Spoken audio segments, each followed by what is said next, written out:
பிதா சுதன் பரிசுத்த ஆவியின் பேராலே ஆமென்.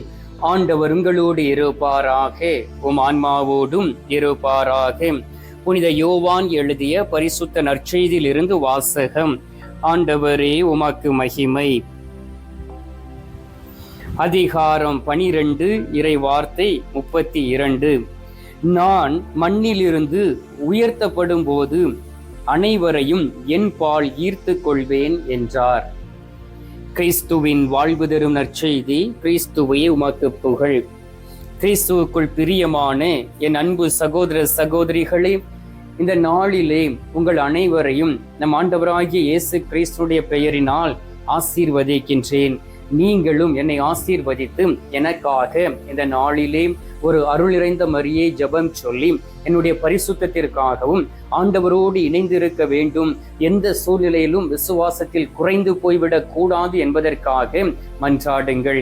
ஆண்டவர் உண்மையிலே விசுவாசிகளுடைய ஜெபத்தை கேட்டு பதில் தரக்கூடியவராக இருக்கின்றார்.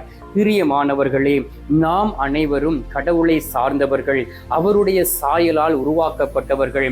எனவே நம்முடைய நடத்தை, நம்முடைய பேச்சு, நம்முடைய சிந்தனை, நாம் செய்யக்கூடிய வேலை எல்லாமே கடவுளுக்கு உகந்ததாக இருக்க வேண்டும். நம் ஆண்டவராகிய இயேசு கிறிஸ்துவுக்கு உகந்ததாக இருக்கும் பொழுது உண்மையிலே ஆண்டவராகிய இயேசு கிறிஸ்து நம்மோடு கூட இருந்து செயலாற்றுவார். அப்படி என்றால் அவர் சொல்லுகின்றார், அவர் நம்மை வல்லமையோடு வரும் பொழுது அவரோடு சேர்த்து கொள்வாராம். அவருடைய இரண்டாவது வருகை மிகவும் அருகில் இருக்கின்றது.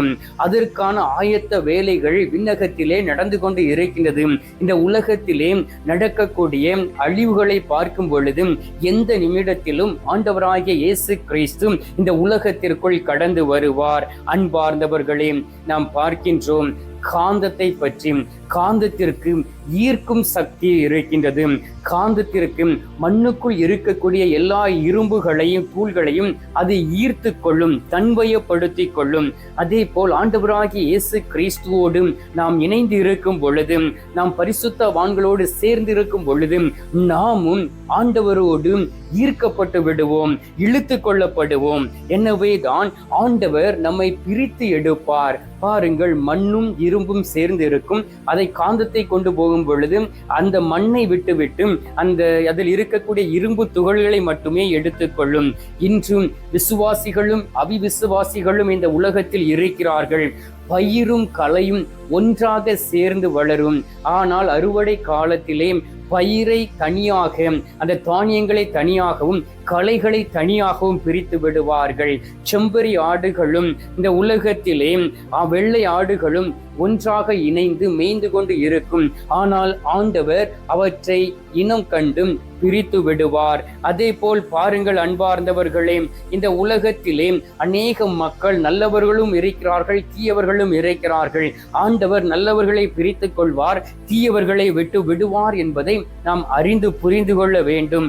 ஆண்டோடைய வார்த்தை சொல்லுகின்றது. எஸ்ஐயா தீர்க்கதரிசி புத்தகம் 35வது அதிகாரம் 10வது இறை வார்த்தையிலே, ஆண்டவரால் மீட்கப்பட்டவர்கள் திரும்பி வருவார்கள். அவர்கள் அக்களிப்போடும் ஆரவாரத்தோடும் ஆடி பாடிக்கொண்டும் சீயோனுக்கு வருவார்கள். அவர்கள் மீது அந்த மகிழ்ச்சி நிறைந்திருக்கும். சந்தோஷம் அடைந்து மகிழ்ச்சி அடைவார்கள். எல்லா சூழ்நிலைகளிலும், எல்லா சஞ்சலங்களிலும் இருந்தும், எல்லா பிரச்சனைகளிலும் இருந்தும் அவர்கள் தப்பித்து விடுவார்கள் என்று சொல்லப்பட்டு இருக்கின்றது.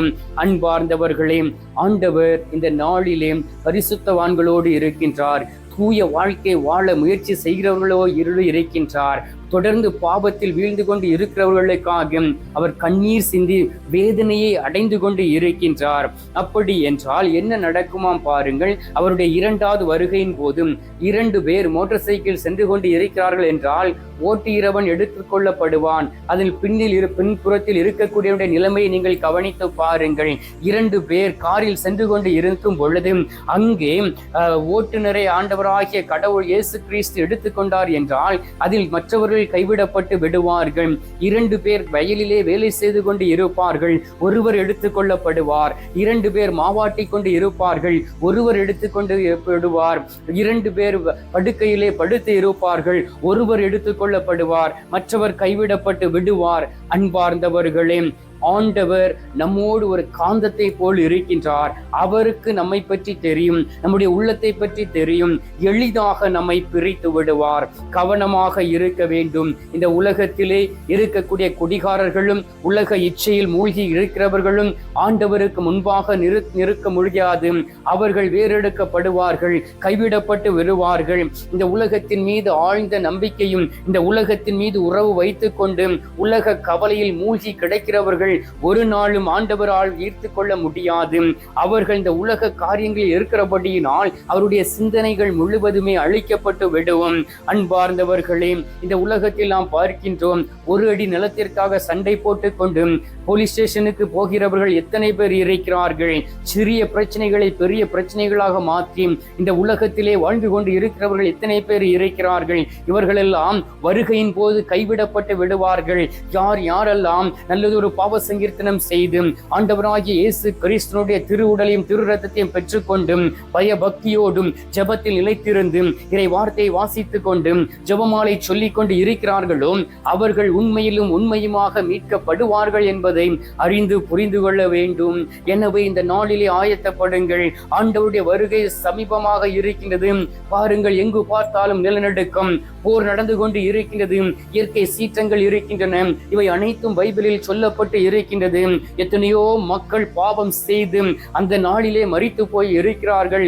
ஐயோ பரிதாபம் அப்படிப்பட்ட ஆத்துமாக்களுக்கு என்பதை புரிந்து கொள்ளுங்கள். இந்த உலகத்தில் வாழும் பொழுது நம் ஆண்டவராகிய இயேசு கிறிஸ்துவினுடைய அடிச்சுவடை பின்பற்ற இறை வார்த்தை உள்ளத்தில் சுமக்கக்கூடியவர்களாக இருங்கள். ஜெபமாலை சொல்லி ஜெபியுங்கள். புனிதருடைய உறவை நாடுங்கள். திருச்சபையில் நிலைத்திருங்கள். எல்லோரையும் காந்தம் தன் பக்கம் இழுத்துக் கொள்வதை போல ஆண்டவரை நோக்கி நாம் செல்ல பொழுது அவர் நம்மை ஈழ்த்துக் கொள்வார். அவருடைய பரிசுத்த ரத்தம் நம்மை தூய்மைப்படுத்தி நம்மை இந்த உலகத்திலும் வாழ வைக்கும். அவருடைய இரண்டாவது வருகையின் போதும் அவரோடு நாம் கூட வருவோம் என்பதை புரிந்து கொள்வோம். எனவே வல்லமையாக அவர் வரும் பொழுதும் ராஜாதி ராஜாவாக சர்வ வல்லமை படைத்த தெய்வமாக வரும் பொழுதும் அவரோடு நாம் இணைந்து இருப்போம். கைவிடப்படாதவர்களாக இருக்க வேண்டுமே என்றால் இப்பொழுது இந்த நாளை நாம் மனமாற வேண்டும். ஆண்டவரை நோக்கி திரும்ப வேண்டும். ஆண்டவரோடு இணைந்திருக்க வேண்டும். ஆனந்த களிப்போடும் நாம் மகிழ்ச்சியோடும் சமாதானத்தோடும் ஆண்டவரோடு கடந்து வர வேண்டும். அன்பார்ந்தவர்களே, ஒரு இரும்பு ஆணிகள் மரத்தோடு அடிக்கப்பட்டு விட்டால் அதை அந்த காந்தம் இழுத்து கொள்ள முடியாது. அதே போல்தான் பாவத்தில் நாம் ஆழமாய் சென்று விட்டால் அதில் இருந்து நாம் எளிதாக வெளியிலே வர முடியாது என்பதை புரிந்து கொண்டு கடவுள் மீது நம்பிக்கை வைத்து என் ஆண்டவர் இரண்டாவது முறை வரும் பொழுதும் நான் அவரோடு வருவேன் என்கின்ற நம்பிக்கையோடும் இந்த நாளிலே நம்மையே அவருடைய கரத்தில் ஒப்புக் கொடுத்து ஜெபித்து நாம் ஆயத்தப்படுவோம். எங்கள் பரலோக தந்தையே, இயேசு கிறிஸ்துவை, தூயனல் ஆவியே, தகப்பனே, இந்த அருமையான காலை பொழுதிற்காக உமக்கு நன்றி சொல்லி உம்மை துதிக்கிறோம் அப்பா.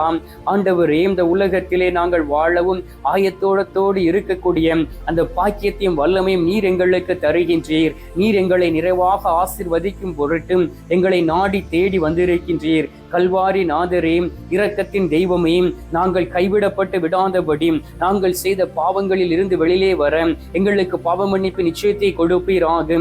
இதோ திரு சமூகத்தில் என்றும் கண்ணீரோடு ஜெபிக்கிறோம் அப்பா. பாவத்திற்கு மேல் பாவம் செய்து நீர் கொடுத்த ஆசீர்வாதத்தையும் வல்லமையும் இழந்து போய் நாங்கள் தவிக்கிறோம் அப்பா. உமது வருகையின் போது நாங்கள் கைவிடப்பட்டு விடக் கூடாது. பிலிப்பியர் 3:20 சொன்னதுபடி, நான் இந்த உலகத்தில் இல்லாததை போல நீங்களும் இந்த உலகத்தை சார்ந்தவர்கள் அல்ல. எனவே நம்முடைய குடியிருப்பும் நம்முடைய வீடு விண்ணகத்தில் இருக்கிறது என்று சொல்லப்பட்டு இருக்கின்றது. ஆம் தகப்பனே, எங்களுக்கு சொந்தமான வீடு விண்ணகம், அந்த நாடு விண்ணகம் என்பதை அறிந்து புரிந்து கொண்டு இந்த நாள் முதல் பரிசுத்தமாய் வாழவும் ஆண்டவரே நல்லதொரு பாவ சங்கீர்த்தனம் செய்து எங்களை தயாரித்துக் கொள்ளக்கூடிய மகனாக மகளாக உருமாறிட வேண்டுமாயுமை நோக்கி ஜெபிக்கிறோம் அப்பா. இதோ உம்மை நோக்கி ஜெபித்துக் கொண்டு இருக்கக்கூடிய ஒவ்வொரு பிள்ளைகளையும் ஆசீர்வதிப்பீராக. அவர்கள் ஒவ்வொருவரையும் பலப்படுத்திடுவீராக. பலவீனங்களை எடுத்து மாற்றிடுவீராக. உமது அன்பினாலும் இரக்கத்தினாலும் தாங்கிக் கொள்ள வேண்டுமாயுமை நோக்கி ஜெபிக்கிறேன் அப்பா. இந்த நேரத்திலே நீர் எங்களுடைய ஜெபத்தை கேட்டிருப்பதற்காக உமக்கு நன்றி. நாங்கள் ஆயத்தப்பட எங்களுக்கு உதவி செய்து இருப்பதற்காக உமக்கு ஸ்தோத்திரம், ஸ்தோத்திரம், ஸ்தோத்திரம். மீட்பெரும் இரட்சகருமான இயேசுவின் திருக்கரத்தில் ஒப்புக் கொடுத்து எங்கள் தாய் கன்னி மரியாள் வழியாக ஜெபிக்கின்றோம். அன்பு தந்தையே, ஆமேன். பரலோகத்தில் இருக்கிற எங்கள் பிதாவை, உம்முடைய நாமம் அர்ச்சிக்கப்படுவதாக, உமது ராஜ்யம் வருக, உமது சித்தம் பரலோகத்தில் செய்யப்படுவது போல பூலோகத்திலும் செய்யப்படுவதாக. எங்கள் அனுதின உணவை எங்களுக்கு இன்று அளித்தருளும். எங்களுக்கு தீமை செய்கிறவர்களை நாங்கள் பொறுப்பது போல எங்கள் பாவங்களை பொறுத்தருளும். எங்களை சோதனை விழவிடாதையும் தீமையில் இருந்து எங்களை ரட்சித்தருளும். ஆமேன். அருள் நிறைந்த மரியே வாழ்க, கர்த்தர் உடனே பெண்களுக்குள் ஆசீர்வதிக்கப்பட்டவள் நீரே. உம்முடைய திரு வயிற்றின் கனியாகிய இயேசும் ஆசீர்வதிக்கப்பட்டவரே. அச்சிஷ்ட மரியே, சர்வேசுடைய மாதாவை, பாவிகளா இருக்கிற எங்களுக்காக இப்பொழுதும் எங்கள் மரண நேரத்திலும் வேண்டிக் கொள்ளும். ஆமீன். பிதாவுக்கும் சுதனுக்கும் பரிசுத்த ஆவிக்கும் மகிமை உண்டாவதாக. ஆதியில் இருந்தது போல இப்பொழுதும் எப்பொழுதும் என்றென்றும் இருப்பதாக. ஆமீன். அன்பார்ந்தவர்களே, நற்கருணை நாதர் தரும் ஆசீர்வாதத்தை பெற்றுக் கொள்வோம்.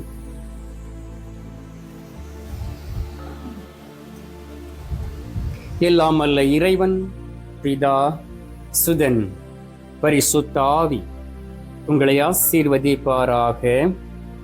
ஆமீன்.